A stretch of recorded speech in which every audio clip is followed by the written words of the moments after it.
One more level to go. Wonder why it's drawing attention to that.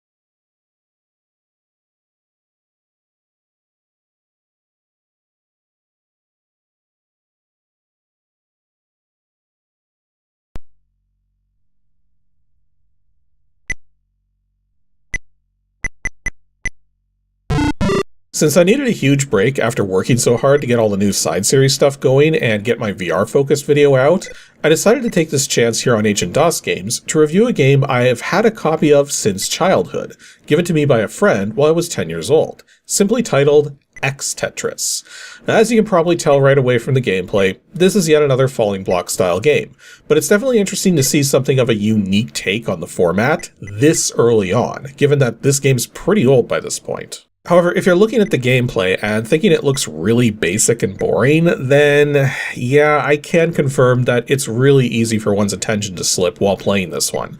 The main issue is that there's an interesting dichotomy which occurs with Tetris-style games, whereby the main dopamine influx comes from completing lines. The more lines you complete, the stronger your desire to keep playing.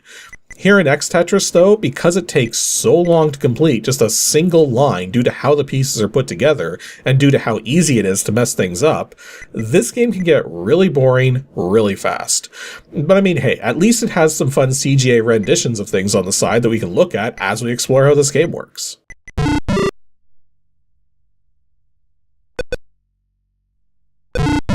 xTetris was created by one Daniel Singer, with the final release of the game being near the end of 1989. Though because this is a 2.0 version and details about a potential earlier version have been lost to time, it's not really possible to nail down the release year any better than that.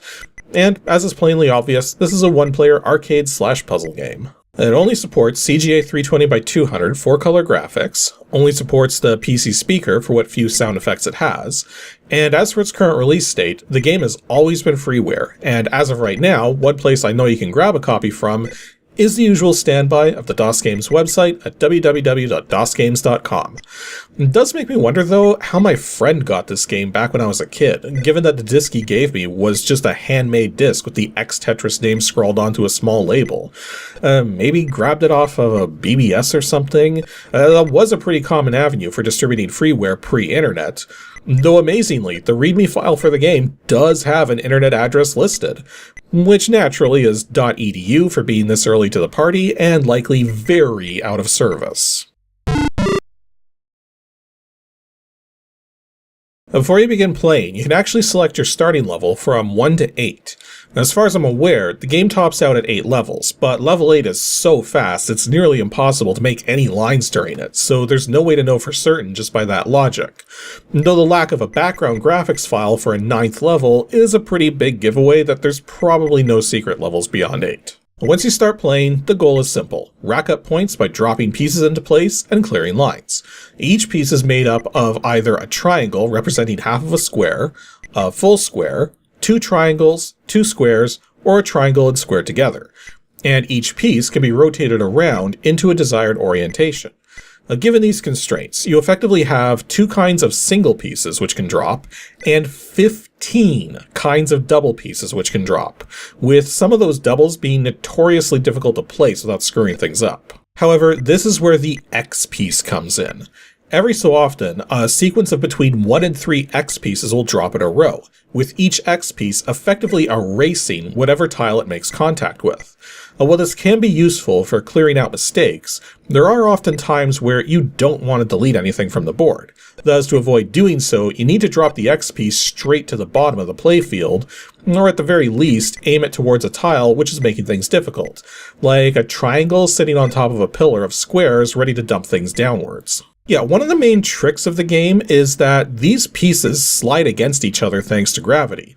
Thus, if you have a triangle dropped in the world in such a way that another triangle can land on top, but there's empty space to the side and down, the triangle you just dropped will slide off, forcing you to try and find some way to deal with it if dropping the piece as such was not intentional. That said, when dealing with a double tile piece being dropped, it stays as one solid entity the entire way down, even if the individual parts of it don't seem connected. Thus, you can use that to your advantage to prevent sliding where appropriate. But then the ultimate question is, how do you advance levels? Now, given that all you see is your present level and score, you would think it's score related. But no, to advance a level, all you have to do is form 5 full lines of squares. Your score is completely decoupled from how far into the game you are. Actually, the score is curious because it follows traditional Tetris scoring mechanics, in that you get points per piece which you drop down at full speed with the drop button, based on how far it drops in total, and you get points for each line cleared. But other than that, there's no other scoring in place. In fact, because you get pieces dropping with 2 tiles, it's possible to set things up to clear 2 lines with a single dropped piece, but this doesn't actually award any special bonuses or anything.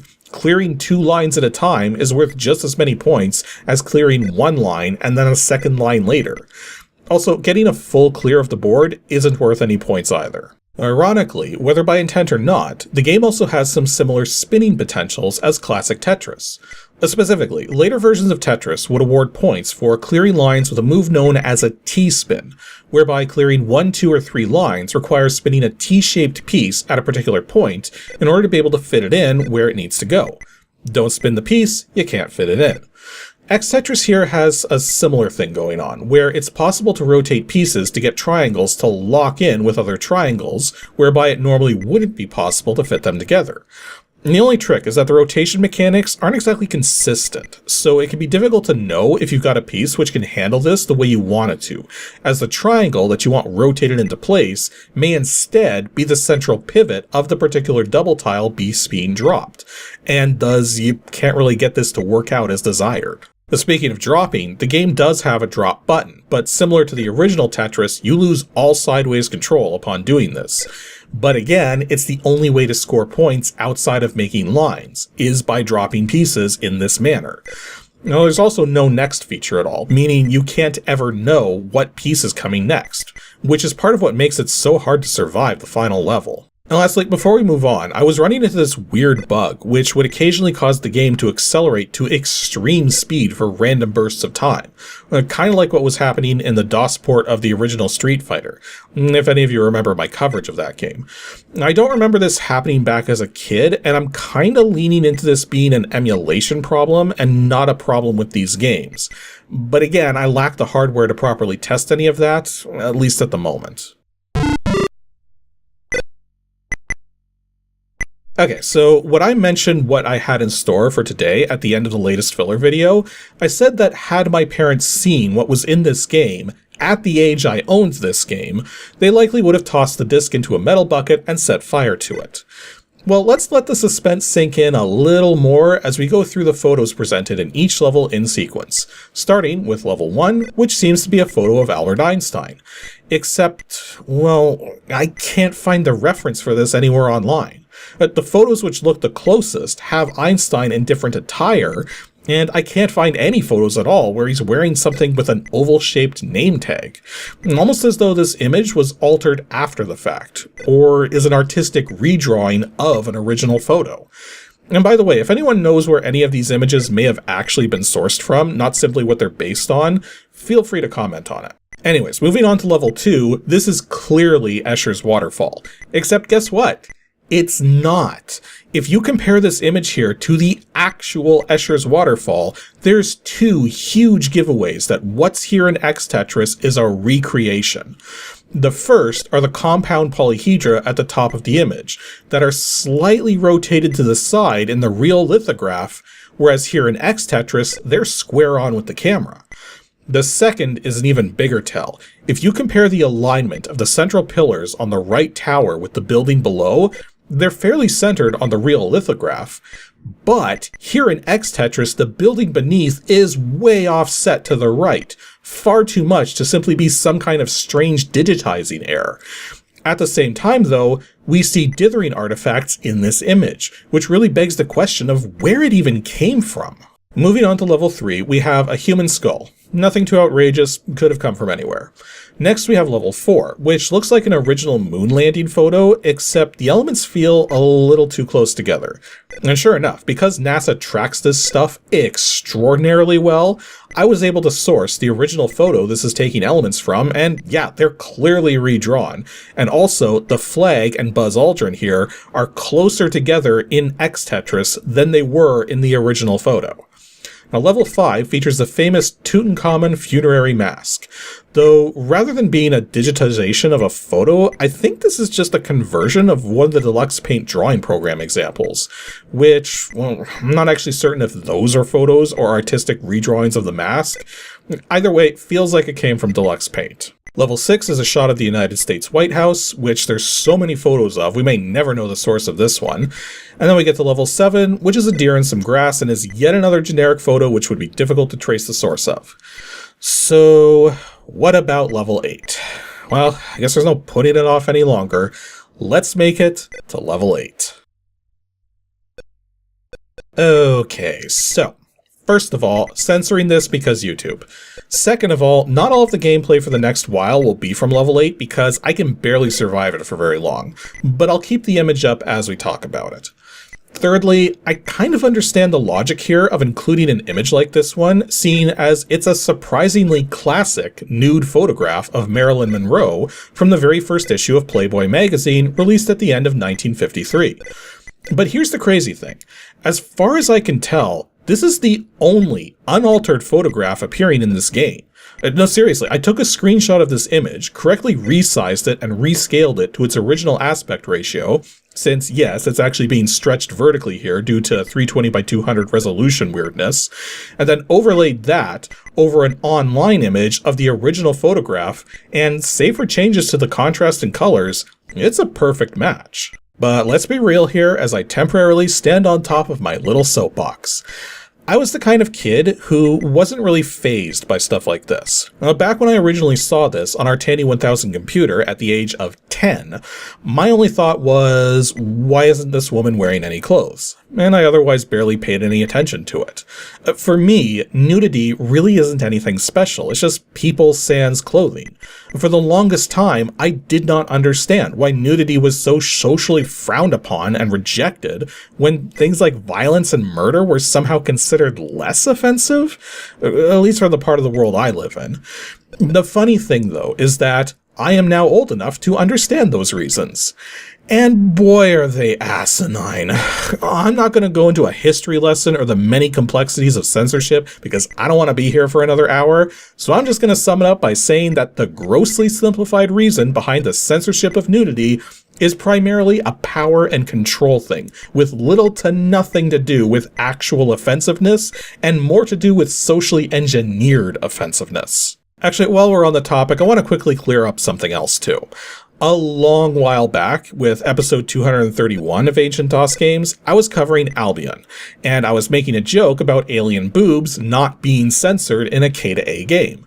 Now, some people thought I was being offended by the breasts being there at all, but no, what I was trying to do was make a joke about how the ESRB somehow wasn't doing their job since they're the ones who were supposed to care about it, and yet didn't. Though I think in some ways the fact I had to explain that joke at all is a sign of just how ridiculous the situation with censorship is. Overall, xTetris isn't anything special, other than it being a very early example of a Tetris clone which does not simply rip off the exact same mechanics as the original Tetris. Instead, coming up with something different and unique, but with subtle design deficiencies which we can understand and elaborate on nowadays, but which would have gone unnoticed in those early days of game design. Now, since it's freeware, it's definitely worth giving it a try just to see what it's like, but really, the game's not going to hold your attention for any length of time, and chances are you're going to shut it off before you even finish a round of it. Not because it's bad, but because it just doesn't hold attention anywhere near as well as the original Tetris did, even with the nude photo at the end. For playing this in DOSBox, just leave cycle set to auto and the game should play appropriately. Yep, nothing too complicated with the DOSBox configuration this time around. Anywho, that'll be all for today's episode of Ancient DOS Games. Next up, 2 Saturdays from now, on April 11th, will be another review, episode 355. And usually, when I select games to appear on ADG, I factor in how many times a game's been requested, along with if I own a copy or if someone's given me a copy. But I recently became aware of an 80s RPG which literally no one talks about, which I myself had never heard of, and on top of all of that, I think the reason it became so forgotten so quickly is because the same company which made it got their hands on the Dungeons & Dragons license not long following. Yeah, definitely make sure to stay tuned to see what it is I've managed to dig up from the deepest depths of DOS gaming.